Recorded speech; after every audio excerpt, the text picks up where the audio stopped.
Continue this morning with the discussion that we've been having around not only Eskom but SOEs in general, the state of the country's state-owned entities, including Eskom, SAA, Denel, continuing to deteriorate. Corruption and mismanagement being cited as the leading causes of the fall of these entities. Let's bring in independent analyst Rutendo Matinyarare, who believes that South Africa can learn lessons from neighboring Zimbabwe insofar as SOEs here in the country are concerned. Rutendo, let me thank you for your time this morning. Thank you very much indeed for joining us. Thank you so much. Thank you for coming into studio. And you've penned quite an interesting article that talks about the lessons that South Africa can learn insofar as SOEs are concerned and Zimbabwe's Zisco Steel. Tell us some of the sort of key findings you've come up with. Right. Thank you so much for the opportunity. You know, for me, what I've realized is that many people in Africa don't yet understand how the world works. It's a race for resources, and capitalism is about captivating and capturing resources in order to build monopolies. And so what we saw with Zisco Steel was sabotage of Zisco Steel by monopoly makers. And these monopoly makers were companies like Anglo American, ISCO of South Africa, Lancaster Steel, and Woest Alpine, that was manufacturing the machines that were used in smelting iron and steel in Zimbabwe. Now, Zisco Steel is in many ways very similar to Eskom. Zisco Steel was the biggest steel and iron manufacturer in the Southern Hemisphere, the biggest in Africa, the biggest in Brazil, Australia. And what the problem was when we got independence, the Western world was not happy to bestow an African country with the ability to produce iron and the ability to sophisticate iron and to create military hardware and industrial hardware that would have industrialized Zimbabwe or Africa.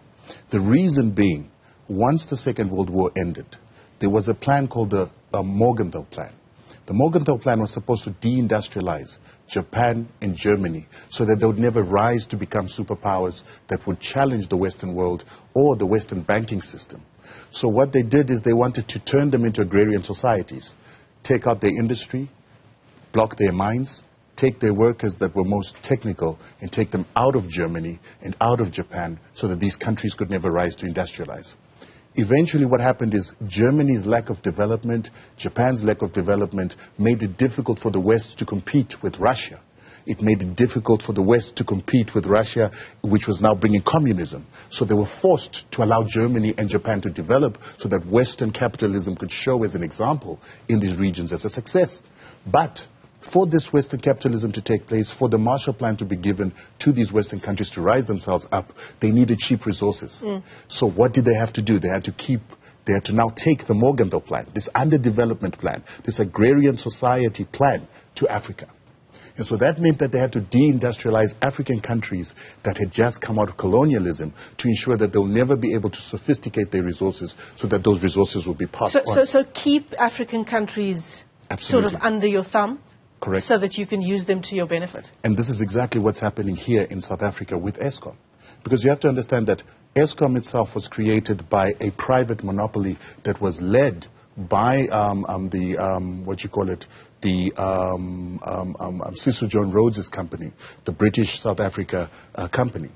And it created Eskom as private entities initially, where they were providing electricity to a lot of the mining industries. And with the biggest mining industry in the world in South Africa, you quickly developed the biggest electricity supplier in the world.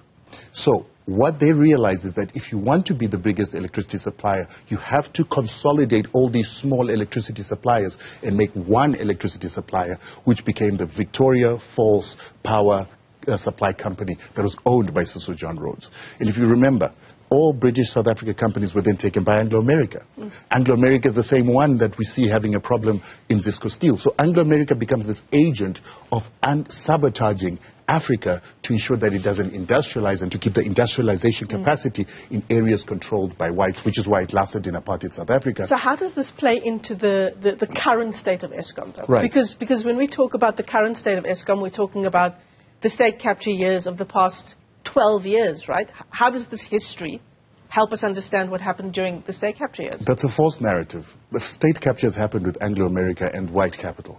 And then this false narrative that a company like the Guptas that control less than 5% of the economy have captured the state is false. How is it a false narrative, though? We've just had an entire commission of inquiry detailing how lieutenants of the Guptas and particular government leaders were put in Eskom and other SOEs with the chief aim of looting it, of hollowing it out through corruption. The state inquiry is a farce. It's an embarrassment, quite frankly. The state capture inquiry? Yes, because it's false. That's why you see that even Glencore doesn't appear. Wait, you're saying the state capture inquiry is false? It's a farce. The evidence that we heard for 2 years is false and a farce? It was tailored evidence to manufacture consent to a certain narrative. But it's not true. What isn't true? It's not true that the people that were questioned on the State Capture Commission are the capturers of the state.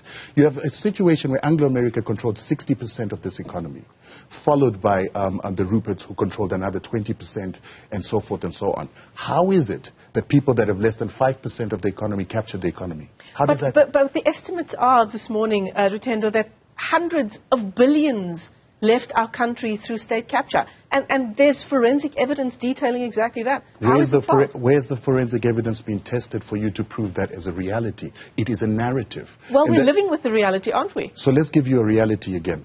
Remember, we heard that there were weapons of mass destruction in Iraq. They were never found.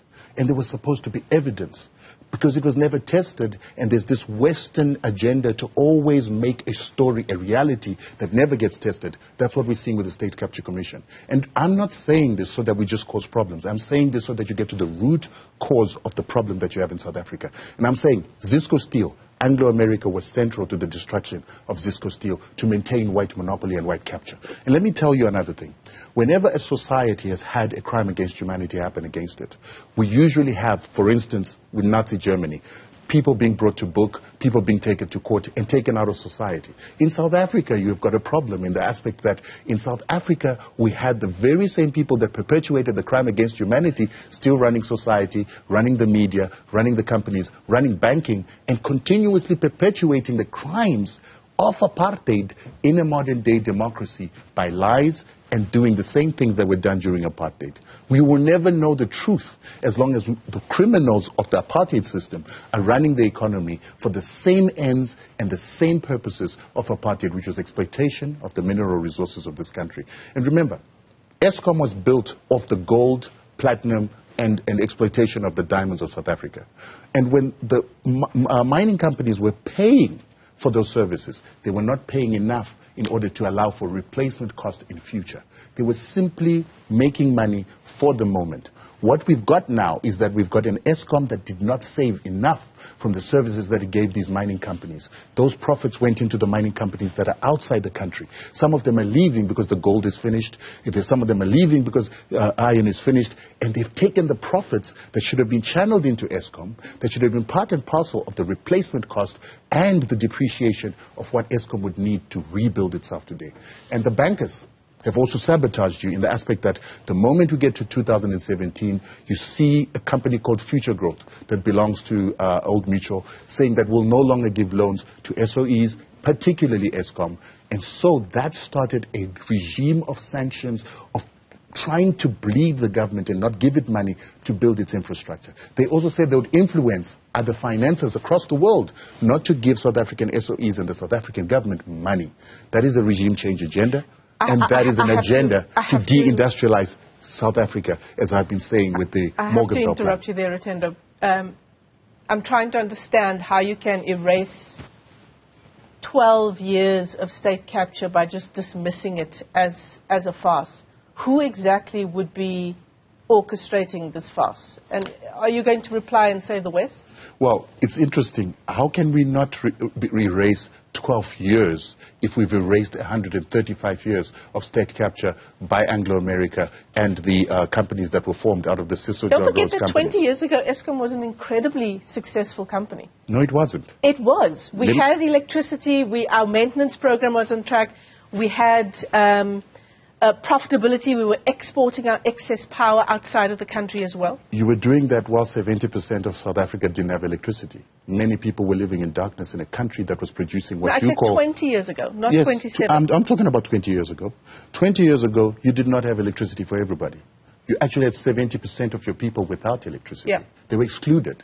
And the labor of these people, the pittance that they were being paid in mines and the jobs that they were working where they were paid 10% of what a white person doing the same job would earn, was money that was being used to subsidize ESCOM for it to be a social welfare system for the mining companies. So you're saying the success of ESCOM 2 decades ago was a false narrative? It was a false narrative.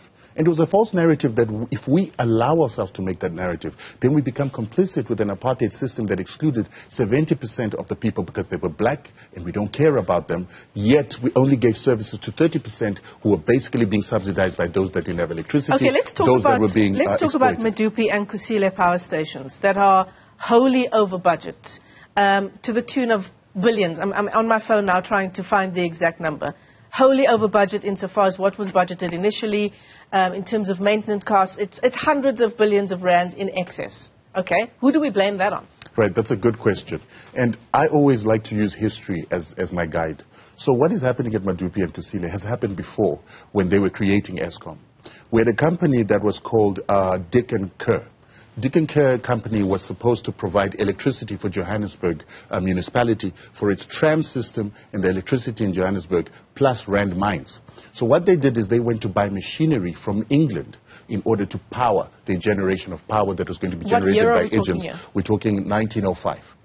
And so they got engines from the English who were not good at making electricity machinery. The electricity machinery was mainly made by Germans, particularly AEG, Siemens, and other companies like that. They made the best machines. But the economy was controlled by the British, and they wanted their British companies to get the contracts to provide the machinery. So what happened with this company, this Dick and Kerr, is that all their machinery started collapsing. People were dying on the job. People were being asphyxiated in the plant because it was burning gas, but that gas was becoming toxic. Eventually, this entire plant collapsed. But even the collapse of this plant was very weird. We had trams that sank at sea. We had one of the chief engineers dying on the job. The very same things you're seeing happening with ESCOM, which looked like sabotage, that was done by the Victoria Falls power company that was owned by Rhodes so that they would get a monopoly. So eventually the entire plant of Dick and Kerr collapsed. And that, many people say, was because of the English machinery that was obsolete. Some people say it was because of sabotage by these guys who wanted to build a monopoly. Today, this is what's happening at Kusile. Kusile, we've got Hitachi that's come in.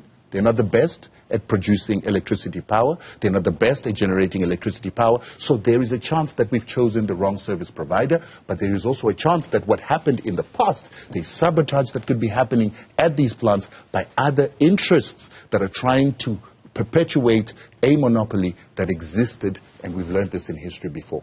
And so if you look at what's happening at Kusile, we actually need a commission of inquiry, which is what they did in 1910. They had a commission of inquiry to find out what was happening in the electricity. This commission of inquiry was a farce. It was not honest, it did not have the right questions, and it did not look at the right scope. You cannot have a commission inquiry of state capture. You do not have a Glencore in there. You do not have Anglo American in there. You do not have, the Ruperts in there. You do not have the owners of capital, people like Old Mutual, who had been sabotaging this region, even during apartheid, to ensure that apartheid never ended. We cannot have a commission of inquiry that doesn't look at those criminals. All right, Rutendo Matinyarare, thanks very much indeed for coming in on that. Thank you so much. On that interesting note, I should say, and Medupi and Kusile, 8 years late, 300 billion rand over budget. That was the number that I was looking for just a little earlier.